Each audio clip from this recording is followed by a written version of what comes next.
Good morning all. So today I'm going to talk a little bit about the magic of crystal grids.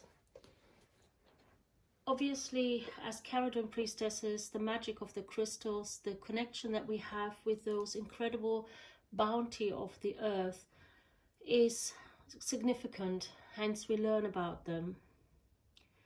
And it's really important, for example, I've just noticed on mine that there is something wasn't quite right. So a grid is quite precise. So I have got the seed of life, which is one of my favorite symbols, and I created this grid to send healing out each and every day during this crisis, and it will change as I feel necessary, and it is about intuition and about feeling what is necessary for you. Now, one of the stones that I've got on there is a stone that you're very familiar with. That is the jet, and we are working with that at the moment.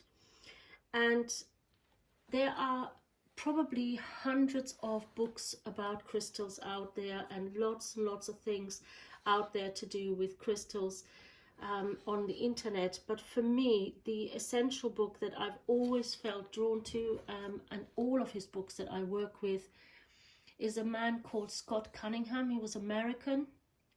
He died of AIDS-related illnesses, but he was really one of the first people who really gave sound guidance to what we were doing here.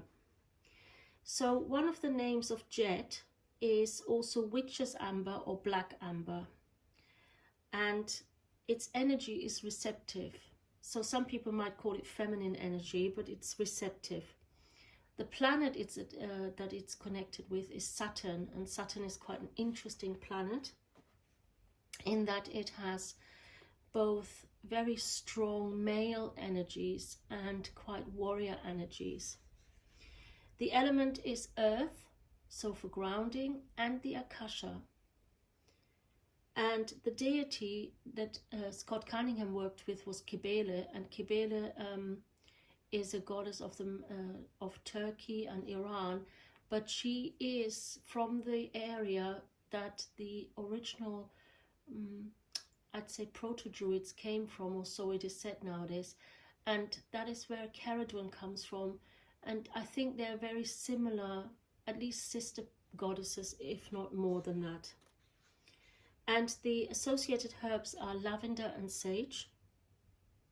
And the power of this stone is protection, anti-nightmare, luck, divination and health. And right now I think we really need divination and health in our lives. The magical and ritual law, according to Scott Cunningham, is that jet is fossilized wood millions of years old, and it is a black glass-like stone. Because it is black, it is associated with the element of earth, but due to its organic origins, it is also related to Akasha. So jet shares with amber the property of becoming electrically charged when rubbed. This is a very important property, because all is energy, remember that. And so creating energy by rubbing something and then sending it out into the world is really a very easy way to send energy out into the world, which is why today I've used these. Due to its mysterious nature and electrical properties, jet has long been considered a magical stone. When jet is continuously worn on the body, it is thought to absorb part of the wearer's soul.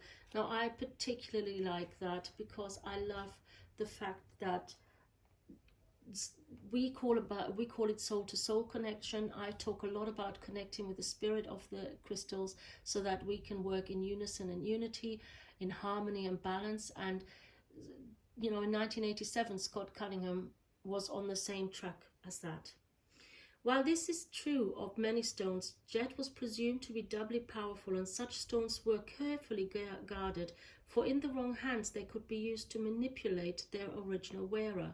So there is a real strength in this belief, especially in neo-paganism, but also when you go to Boscastle, you see quite a lot of puppets that have used the person's hair that the spell is given against or for. So there is something about wearing a crystal. I wear my crystals all the time. I cleanse them every day, but I wear them all the time. So they have my energy signature with them. So for that reason alone, if somebody gets a hold of my crystal, it's entirely possible that they could use part of that energy to either help or harm. Ancient Greek worshippers of Cybele, the goddess of growth and plants, this is where I think the connection is with Cerridwen, wore jet to obtain her favors.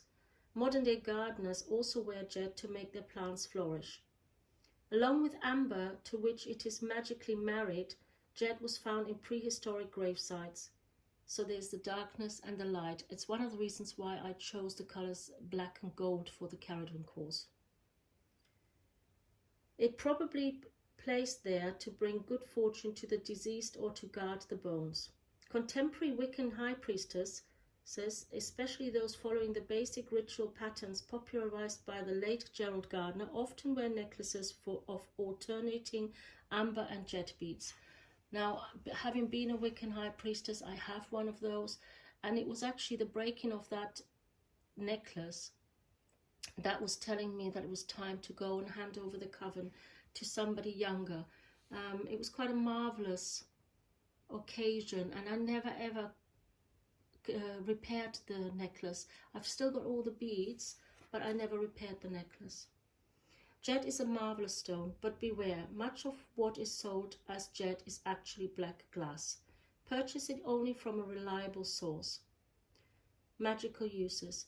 Jet is receptive and therefore absorbs energy, especially negativity. So that's why it's really useful for us. This makes it a protective substance.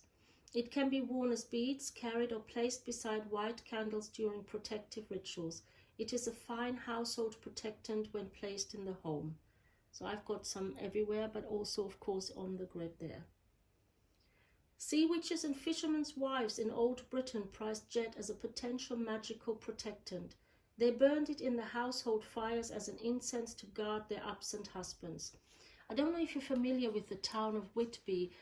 It's very popular because that's where Dracula arrives in Britain in the novel by Bram Stoker, and it is a wonderful town. It's fantastic. It's in Yorkshire, and there every single shop has jet in it. I mean, Whitby jet is very expensive, and I only have a few pieces, but it is superb. It really is wonderful.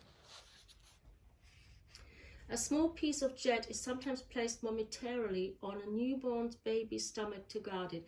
So Rowan has had, my grandson has had a very bad belly over the last few days, and we have been putting the stone on his belly for as long as he'd allowed us to at 7 months, and he seems to be getting better. It is also a special traveller's amulet worn to ward off dangers while on the road or in strange countries. During the Middle Ages, jet was carved into images of beetles and worn for protection. To guard against nightmares and to ensure a good night's rest, wear jet to bed, place a piece under the pillow or hang it on the bedpost. Jet also strengthens psychic awareness. Place small shavings of the substance in a clear glass bottle, fill with water, let it sit in the sun for several hours until the water has warmed. Filter out the jet and drink this liquid just before trying to contact the psychic mind. And also, one of the things how you know it's not glass that you're buying is if you're doing that, glass doesn't shave. Tiny amounts of powdered jet are also added to psychic type incenses, or pour powdered jet onto a glowing charcoal block, still your mind and scry in its fumes. I will be honest with you, I find it's too precious for that, but some people will do it. When it has been heated, it will allow these fumes to go into your nose and through your nose into your psychic mind, and you can see visions of the future, of past lives, and it is really clear, and it gives you clarity. It burns away the fog. An ancient divination utilizing jet is quite simple. If you have a large axe and a fireplace or a barbecue pit, Place the axe head in the fire until it's red hot. Enchant or empower the jet. Have a question in your mind or visualize a possible future endeavor that is troubling you. When it has been heated, move the axe head away from the fire and cast the jet on it. If it burns, the answer is yes, or the course of action is favorable. If not, the axe and jet have determined that the reverse is true.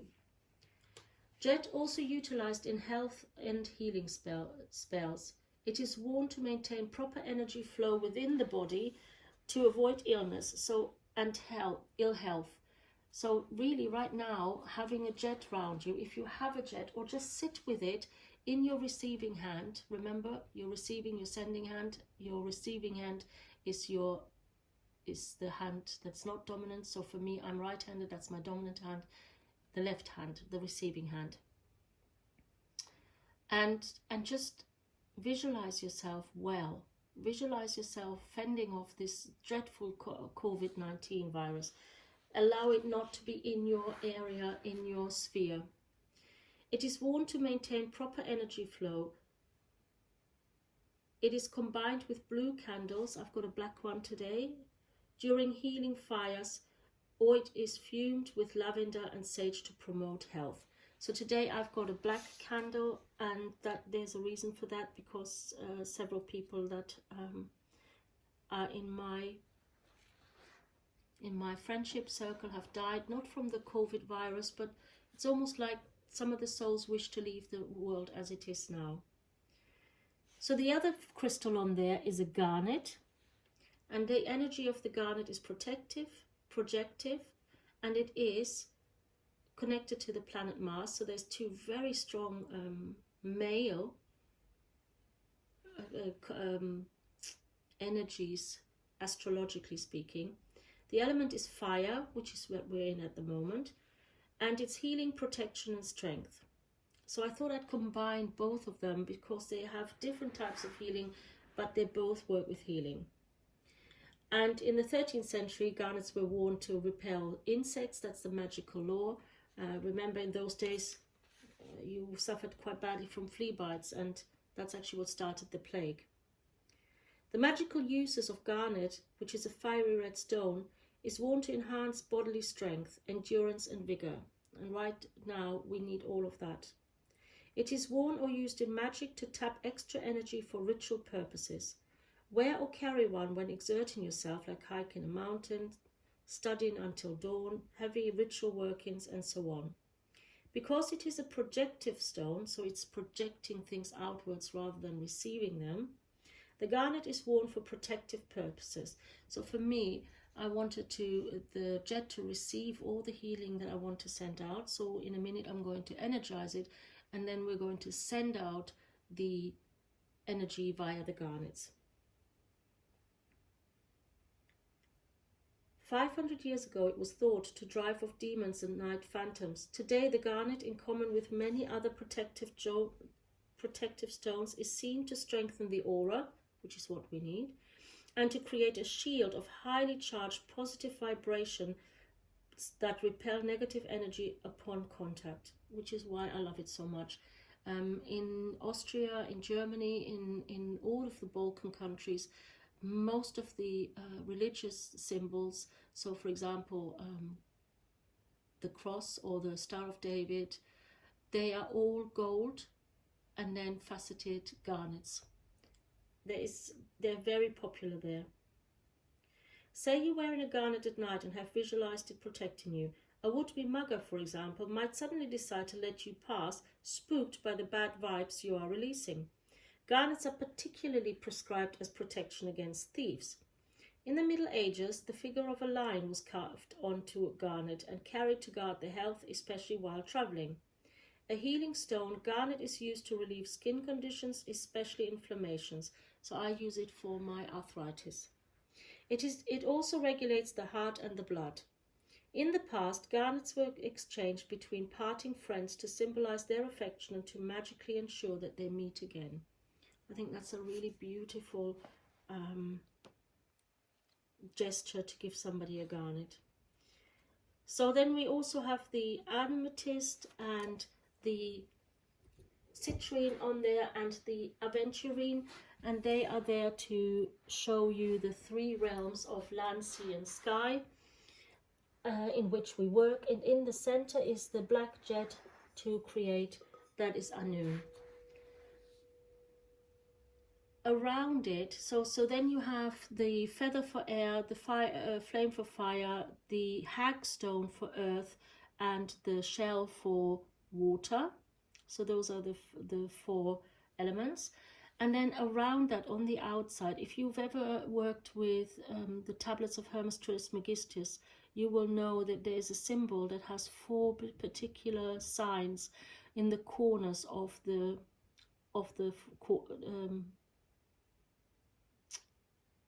angles here. So I have the apophyllite purple goddess for the Lady of Avalon. I have the sodalite sword of truth. I have the U disc, and on the U disc you see what would look like a Venn diagram to some people, the entwined circles. So it is also the sign, the Vesica of Pisces, the sign of the chalice well. It is a symbol of fidelity. Fidelity is very important to me. I find fidelity is missing in the world today. People are no longer know the meaning of the word to be true to somebody, to have allegiance with somebody, and to be connected with somebody to the level where, you know, it's like soul brothers and sisters, like I'm trying to create with us. And then in the other corner is the crystal, the clear quartz crystal, and that's a toad of Cerridwen. I have before me my trusty crystal bowl, and crystal speaks best to crystal. Yes, you can use any other instrument to put energy into your crystal grid if you want to send something out, but I prefer the crystal ball because it speaks really well to the crystals. So I'd like you to close your eyes right now, and I would like you to just allow yourself to tune in with us here. And what we are doing is we are sending out energy to all those who have lost somebody already from this dreadful virus, to all those who are ill with it right now, and wishing them that they will survive, but also putting a ring of protection around the world so that virus can no longer spread any further. And that is my daily practice.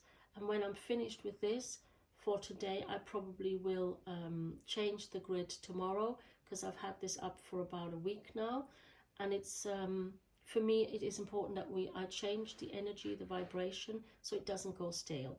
But every day I sit here and I charge my crystals with the crystal bowl. So closing your eyes, taking a deep breath in,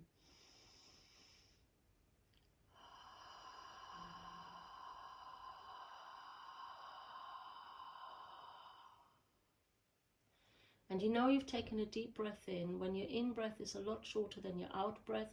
And it's really important to sound like a Darth Vader, because you are going right deep into your belly, pulling up everything that is sitting in your body right now, and then breathing it out.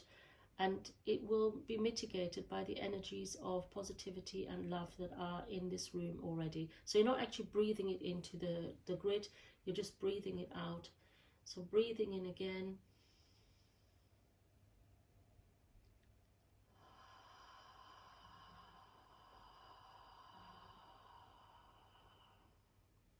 Becoming focused, becoming present, and visualizing in front of your eyes all people who are ill, all people who are suffering, and all the world that is under your protection now.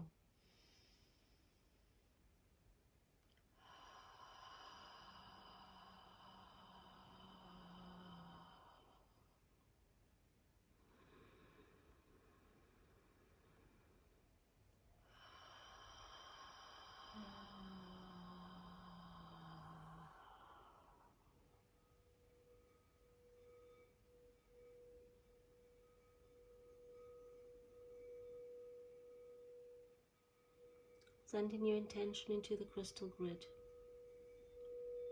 Sending your loving energy into the crystal grid.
Cerridwen, goddess of love, goddess of peace, goddess of balance, I ask you now, allow us to find our peace and silence within us. Allow the fear to be mitigated and give us the strength and the power and the courage to walk our path today.